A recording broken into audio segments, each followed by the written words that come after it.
Before we begin, quick disclaimer. Nothing in this episode should be considered investment advice.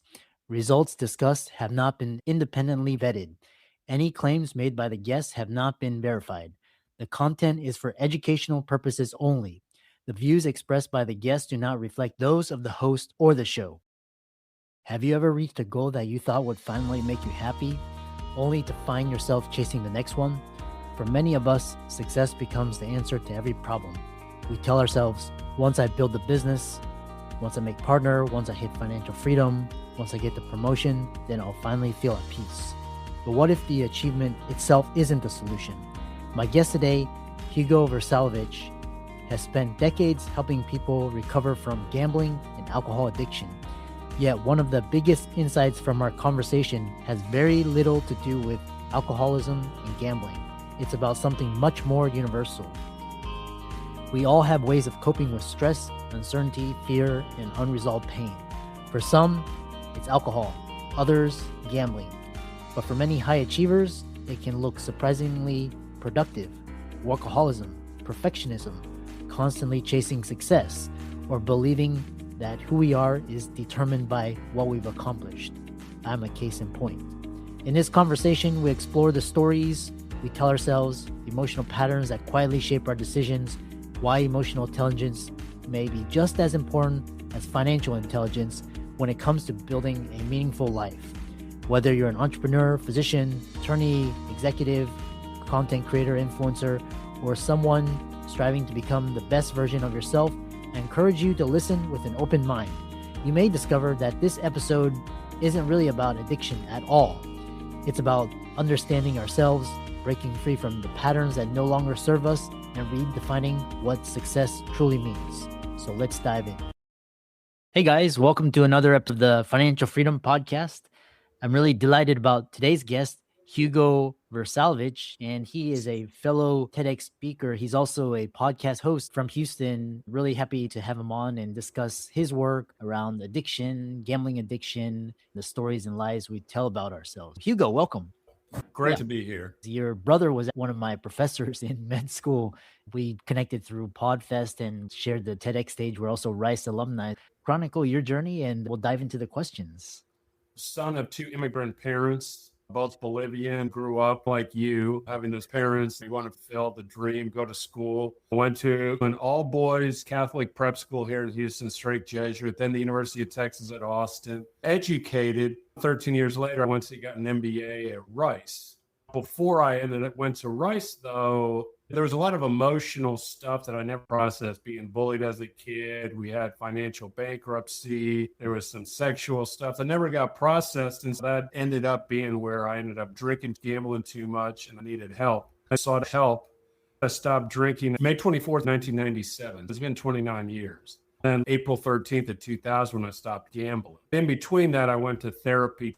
Big believer in trying to find as much help as you can. From there, I went to Rise right before COVID in 2019. I did my first video on YouTube, 7 minutes. I was trying to help people in recovery. And COVID happened and more people were online. So I did more videos. Later on, I built a website. Then someone told me, you need to start a podcast. So I started the 1% Recovery Podcast. Just loaded my 250th episode last week. Wow. And then from there grew and learning. We can dive into aspects about addiction, recovery, what takes place. That's a quick story to jumpstart us.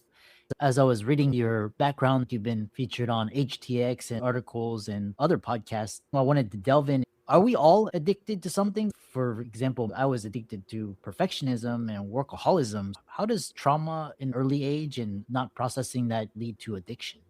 It's a form of, we need some way to cope with life. For people who use a substance or some type of behavior, it becomes drugs or alcohol or pills. Other people may go into gambling. Sex is a different category because that could be just sex, or it could be about love, being in relationships, could be shopping, or it could be, like you said, workaholics. There are people who end up being perfectionists or people pleasers. There's all that aspect, and that's how we cope with life. But most of us grew up with parents that didn't talk about emotional intelligence. What you do on your podcast, financial literacy, those are two topics that should be taught at home and at school. emotional intelligence, financial literacy, and we wonder why so many people have problems with love and money. Hi, Ryan Reynolds here from Mint Mobile. Are you looking for a beach read this summer? May I suggest your big wireless bill? It's got suspense, mystery, a slightly flat, emotional arc, and a shocking twist where you realize you've been overpaying the entire time. Fortunately, though, Mint's story is better. Every plan, $15 a month, even unlimited. That's it. Happy ending, zero tears. Give it a try at mintmobile.com/switch. Upfront payment of $45 for 3 months, $90 for 6 months, or $180 for 12-month plan required. $15 per month equivalent. Taxes and fees extra. Initial plan term only. Greater than 50 gigabytes may slow when network is busy. See terms.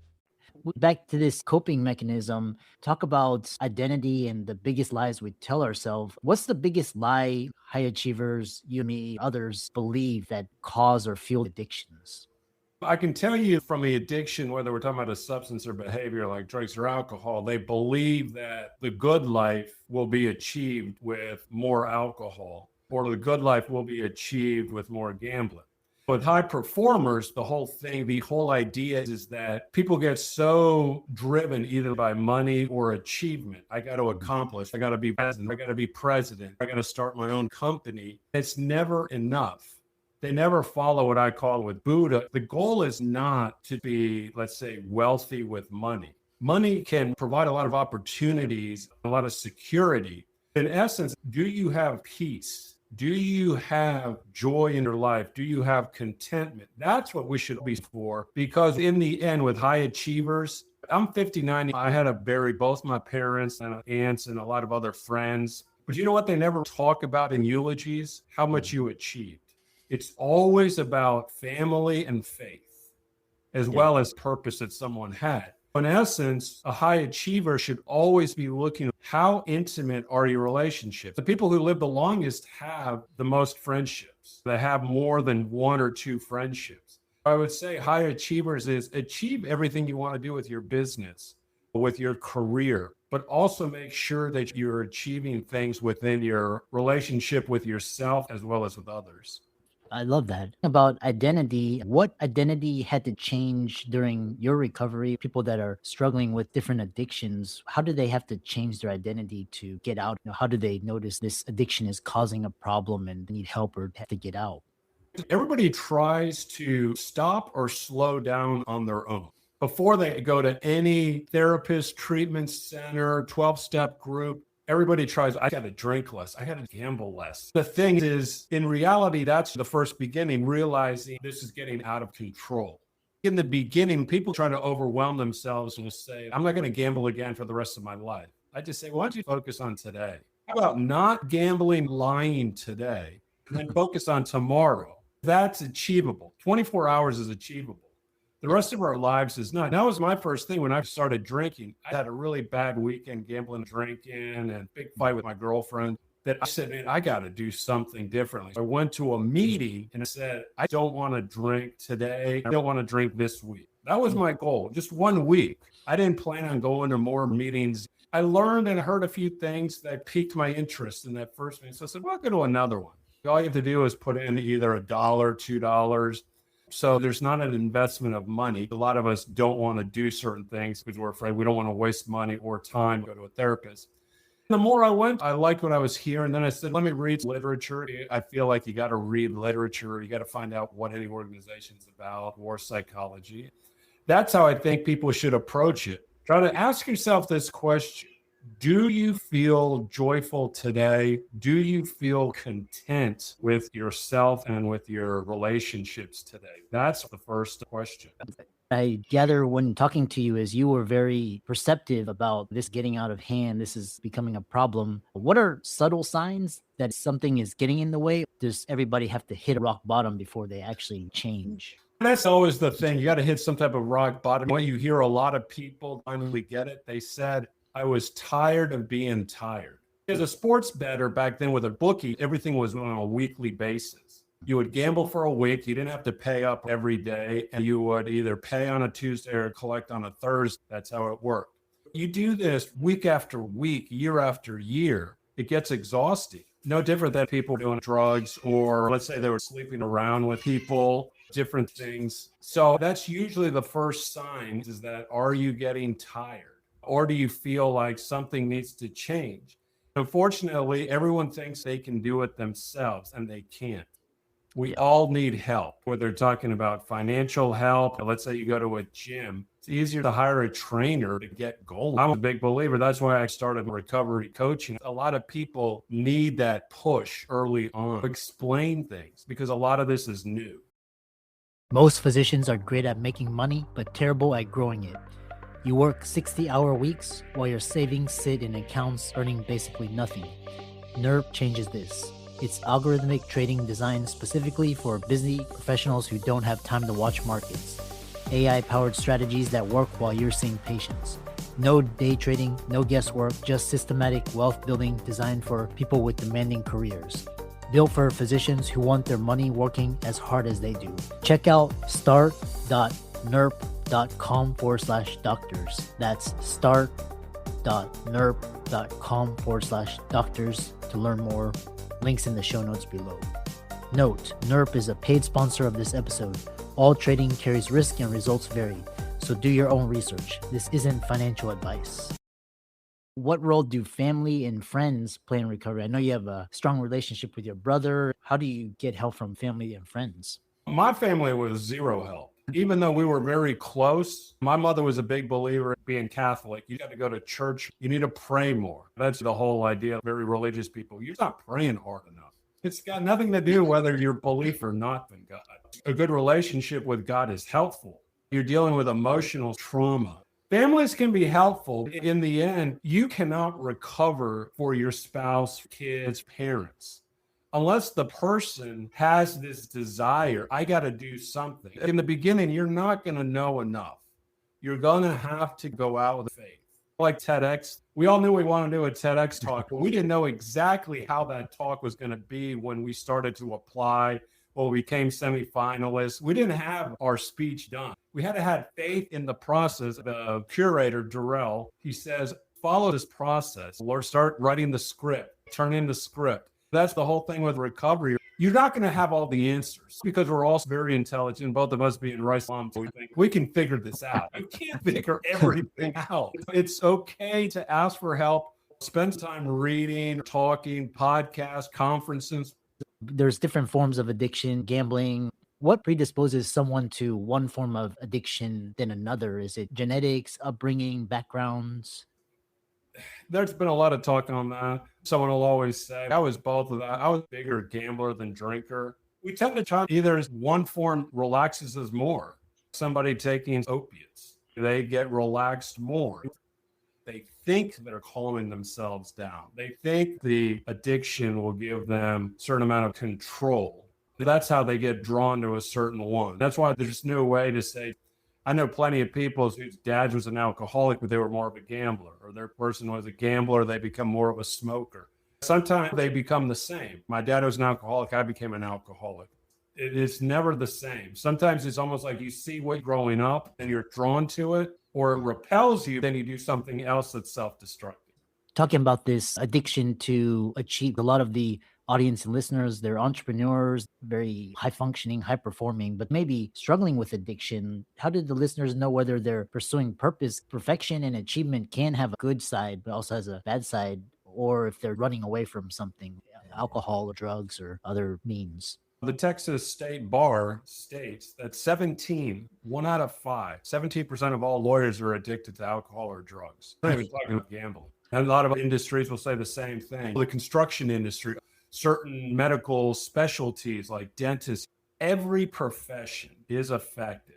They'll say that most addictions have 5 to 7%. There's a lot of professions, especially now because gambling's on our phones. It's making it so easy. The numbers for a lot of people is closer to 10 to 17%. I'll give you a statistic from the Lancet Public Health in England, and it said that there's 80 million problem gamblers in the world right now, 20 million in the US. 1% of all 16-year-old males in this country have placed at least one gambling bet this past year. The numbers speak for themselves that even though people will say, my kids are not addicts, but they're probably doing something that's not allowing them to be 100 themselves. Your audience of high achievers know they're doing something a little too much. They're relying too much on it. I can ask the same question, a good barometer, anybody in the audience. Do you know exactly how you feel every hour of the day? It will change throughout the day. You can feel joy in the morning, then be depressed in the afternoon, and then feel calm at night. If you cannot state how you feel, then you need coaching, or you need to explore, learn, so you can be more in charge of what's going on in your body. You took your experience, became a coach, you're writing a book, you've been featured in the press, now you have TEDx that's going to elevate your brand. Why do so many accomplished people still feel trapped internally? And what do you hope your TEDx message will share to the audience in the world? TEDx, one thing is going to help is getting a lot more interest with school districts, middle high schools. Now, because prediction markets is becoming pushed heavily this year compared to how sports betting was pushed in the last 2 to 3 years. They're trying to make gambling, instead of it being about gambling, they're calling it trades. They're trying to make it more like the stock market, finances, but a lot of it is the psychology. Trying to elevate and tell people, one of the statistics, gambling becomes, for these companies, a mathematical equation. It becomes an algorithm. When you are playing slots on your phone, you're betting against which means that you're going to lose. 99% of all gamblers lose. They always like to say, one person won the Powerball 1.8 billion last year on Christmas, a woman in Arkansas. I go, great. That's one person. You know how many people live in this world? 8 billion people. So yes, one person will always win.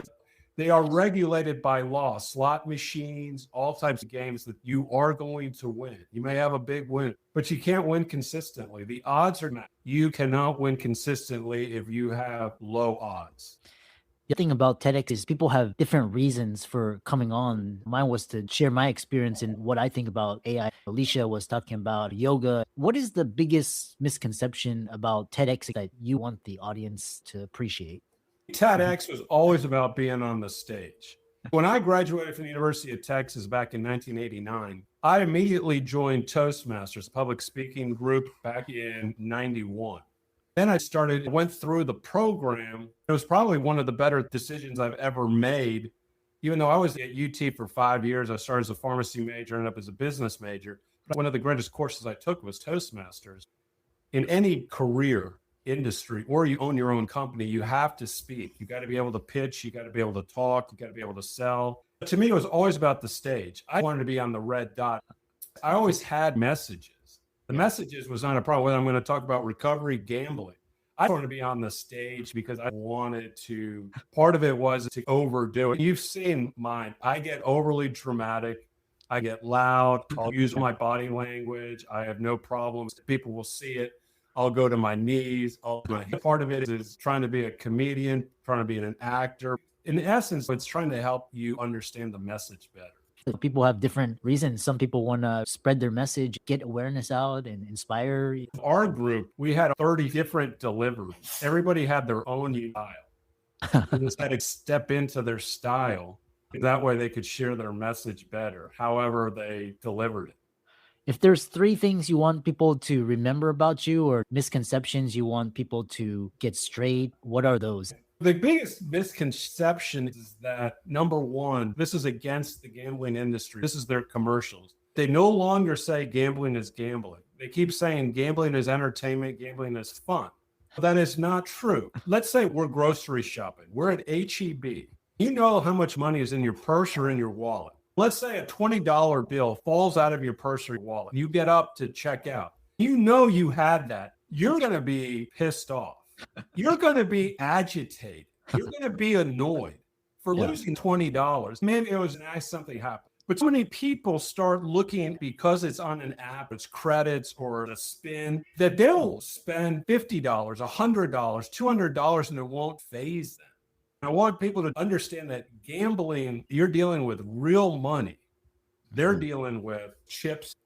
Their whole objective is to take all your money. You got to understand that you cannot win and gamble. Once I understood that, I looked at it from a logical standpoint. This is what I want people to understand. 99% of all gamblers lose. Anybody out there, even if they say, I only gamble 3 times a year, I go, okay, that's 3 times, even just playing the lottery 3 times $20. You're just throwing $60 out the window.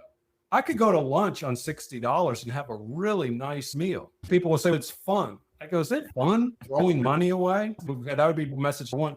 Message 2 is that you cannot solve addiction, emotional issues on your own. One of the things I say in my intro of my podcast, you cannot think an emotional issue. Stop trying. You need help. Contact me as a recovery coach. Find a therapist. Go to a 12-step meeting. Buy literature. Listen to a podcast. You need information. You cannot do this alone because it's an emotional issue. Number 3, which is probably the most important one, understand that no matter how smart I am, my EQ is my IQ. My emotional intelligence becomes my real intelligence, because if I cannot know how I'm feeling, every little thing is going to take me sideways. I'm going to get upset. I'm going to be angry. I'm going to start a fight, or I'm going to depress. I'm down. I'm going to do all those things. How can people connect with you and find out more about you? You have a podcast too. The best way to get a hold of me is listen to the podcast on Apple, Spotify, iHeart, the 1% in Recovery podcast. You can go to my website. You can find more information. You can download a free scorecard on how to start changing the neuroplasticity in your brain, how to get natural dopamine, serotonin, endorphins, oxytocin. That is how you start to heal. You can start that on your own. Once you start getting momentum, you start to feel better. You start to detox because you're not drugging or gambling. Then you can start to ask harder questions. Why did this thing in childhood affect me the way it did?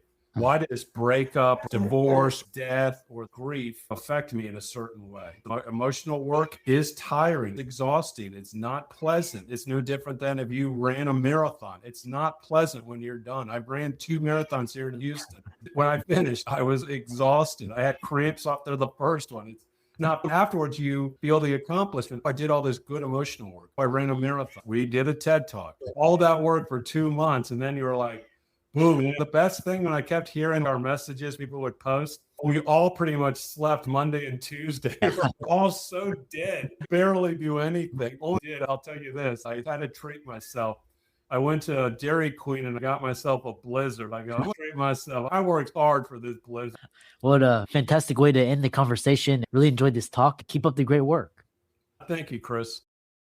Let's zoom out. If you're a physician, founder, or high-income professional, and you feel like you're working harder every year, but not structurally freer, you're not alone. The mistake isn't effort, it's architecture. This show exists to help you convert expertise into scalable leverage, faster and with fewer expensive missteps. Here's the diagnostic I mentioned before. If your income requires your constant presence, if your capital isn't compounding outside your profession, if your highest value talent is doing low value tasks, you don't have a growth problem, you have a leverage design problem. And if you want to fix it with clarity instead of guesswork, I offer a limited number of one-on-one leverage strategy sessions each month. We audit your income model, capital deployment, authority positioning, and structural bottlenecks, and design your highest return move. If you're serious about compressing years into months, the link to apply is below.